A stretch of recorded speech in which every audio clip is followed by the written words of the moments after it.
Hello everybody and welcome in biological world. Now we will discuss about metabolic bone disease. So first of all bone होती क्या है? Basically bones जो है वो made up of organic and inorganic material along with water. So bones में 25% organic material होता है, 65% inorganic and 10% water present होता है. Inorganic में mostly ions आ जाते हैं, crystalline and amorphous. And organic में bone cell and intracellular matrix आ जाते हैं, right. So bone is made up of organic and inorganic material along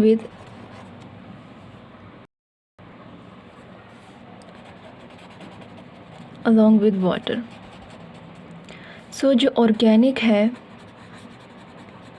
वो 25% पार्ट ऑर्गेनिक पे कंसिस्ट करता है, जबकि इनऑर्गेनिक जो है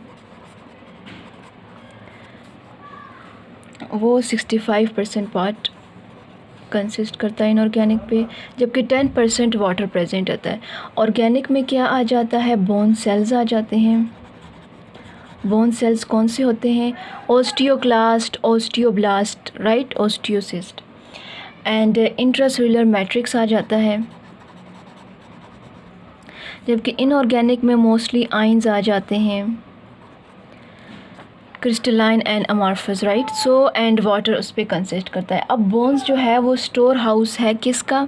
bone is a store house. किसका स्टोर हाउस है? 99% कैल्शियम का. बोन्स में ज़्यादातर कैल्शियम प्रेजेंट होती है अलॉन्ग विथ फॉस्फोरस, बट 99% जो है वो कैल्शियम प्रेजेंट होती है. अब इस जो मिनरल्स हैं बेसिकली या इनऑर्गेनिक साल्ट जो हैं, इनमें जब चेंज आ जाए तो बायोलॉजिकल एक्टिविटी चेंज हो जाती है. बायोलॉजिकल एक्टिविटी क्यों चेंज हो जाती है? बिकॉज एक फ़िक्स अमाउंट में बोन्स में कैल्शियम प्रेजेंट है, फॉस्फोरस प्रेजेंट है. अगर ये और इसके साथ साथ बॉडी में जो फ्लूइड है, ब्लड हो गया, उसका लेवल भी, उसमें भी एक स्पेसिफिक लेवल में कैल्शियम और फॉस्फोरस का अमाउंट प्रेजेंट है. जब इनमें चेंजेस आ जाती हैं तो बायोलॉजिकल एक्टिविटी जो है बॉडी की वो डिस्टर्ब हो जाती है, राइट. सो अब सीरम कैल्शियम लेवल कितना है?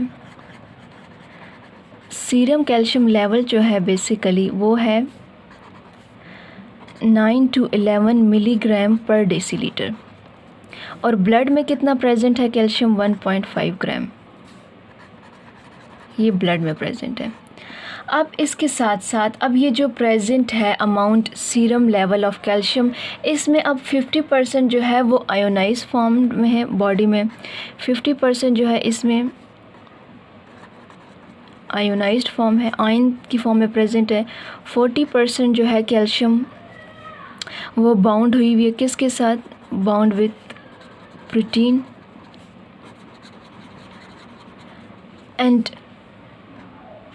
10% जो है कैल्शियम का वो फॉस्फेट के साथ प्रेजेंट होता है, calcium phosphate. So calcium haemostasis जो है वो कौन मेंटेन करता है, कैसे मेंटेन करता है? कैल्शियम की जो हीमोस्टेसिस है, haemostasis of calcium is maintain by 3 things, 2 hormones and 1 vitamin D. So calcium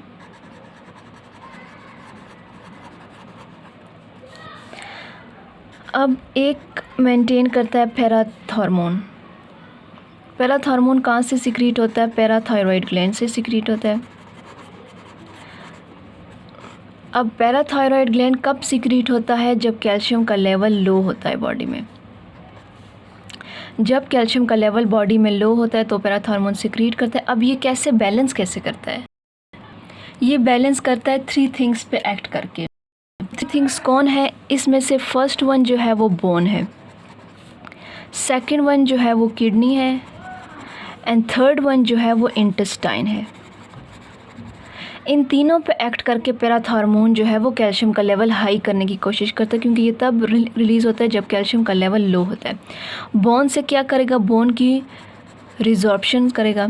resorption क्यों करेगा, कैसे करेगा? ओस्टियोक्लास्ट सेल को एक्टिव कर देगा ताकि वो लाइसोसोमल एक्टिविटी के थ्रू बोन्स को एब्जॉर्ब करना स्टार्ट कर दें कैल्शियम, और कैल्शियम जो है वो ब्लड में रिलीज़ होता जाएगा। सेकेंडली, किडनी ट्यूब्यूल से कैल्शियम की री एब्जॉर्प्शन होती है, एंड इंटेस्टाइन से सिर्फ एब्जॉर्प्शन का प्रोसेस होता है कैल्शियम का, राइट। सो ये फर्स्ट था कि पैराथॉर्मोन के थ्रू। सेकंड जो है वो कैल्सीटोनिन है, कैल्सीटोनिन। अब कैल्सीटोनिन जो है वो कैसे करता है, बेसिकली ये रिलीज़ होता है थायराइड ग्लैंड से। थायराइड ग्लैंड से ये सिक्रीट होता है, और ये कब सिक्रीट होगा? जब कैल्शियम का जो लेवल है वो हाई हो। कैल्शियम का लेवल जब हाई होता है तो ये सिक्रीट करता है। अब ये कैसे कैल्शियम के लेवल को ये कम करेगा, राइट। ये स्टिमुलस है, जब कैल्शियम का लेवल हाई हो सिक्रीट होगा। ये कैसे कम करेगा? बोन्स पे एक्ट करेगा। अब बोन्स पे एक्ट करके ये कैसे कम करेगा? बोन्स पर कैल्शियम की रीएब्जॉर्प्शन करेगा। रीएब्जॉर्प्शन यानी बोन्स को स्टिमुलेट करेगा कि वो कैल्शियम को रीएब्जॉर्ब करें। सेकंड, ये पैराथॉर्मोन को इनहिबिट कर देगा, क्योंकि ये कैल्शियम के लेवल को बढ़ा रहा था, ये उसे ही कम कर देगा ताकि कैल्शियम का लेवल मेंटेन हो जाए। और थर्ड ये है, कैल्शियम साल्ट को बोन मैट्रिक्स में डिपॉजिट करेगा, राइट। एंड इस तरीके से कैल्शियम का जो लेवल है वो रिड्यूस हो जाएगा। इसके साथ साथ अगर कैल्शियम का लेवल बहुत हाई है तो ये एक्सक्रीट हो जाएगा एक्सेस कैल्शियम थ्रू फीसेस। ये कब होगा? जब कैल्शियम का लेवल बहुत ज़्यादा हाई हो,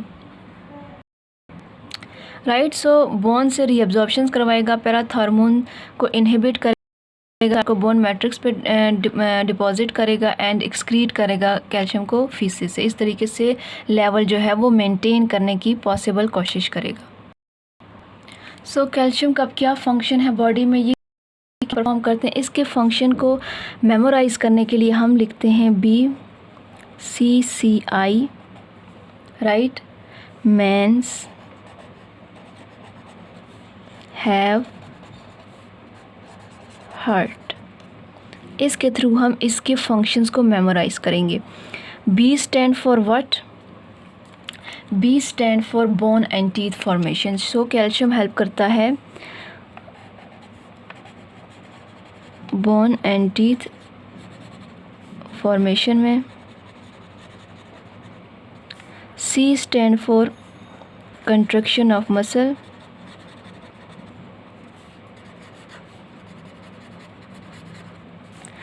Again C stand for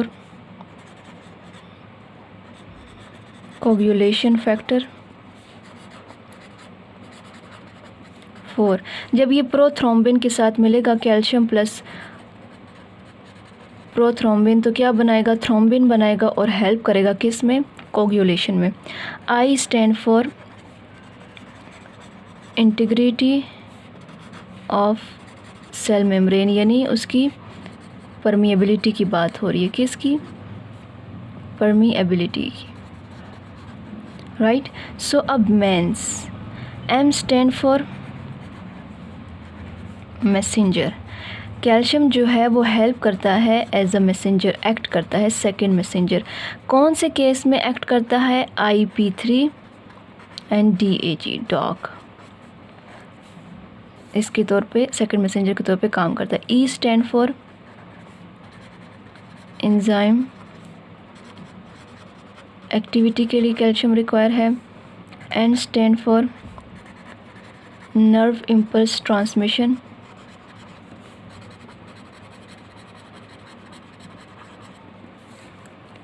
S stand for secretory process. कौन से सिक्रीटरी प्रोसेस? एंडोसाइटोसिस और एक्सोसाइटोसिस वगैरह, ठीक है। अब have H stand for hormone release. कौन से हार्मोन्स की अब यहाँ पर बात हो रही है? ये हो रही है इंसुलिन की, vasopressin mean ADH, and parathormone की, राइट। अब हार्ट जो है वो स्टोर करता है कैल्शियम को for long period of time, right. So अब ये इसके थे सारे functions. Right, BCCI means bone and teeth formation. C stand for contraction of muscle, means actin and myosin. C stand for coagulation factor. I stand for integrity of cell membranes, mean उसकी permeability. M stand for second messenger के तौर पे काम करता है enzyme activity के लिए. N stand for nerve impulse की transmission. S stand for what? Secretory process, means endocytosis and exocytosis में. Have जो है ये stand करता है हार्मोन के रिलीज में, इंसुलिन, ADH एंड पैराथॉर्मोन. अब ये जो हार्ट है ये स्टोर करता है कैल्शियम को for long period of time, right. So ये इसके फंक्शंस थे.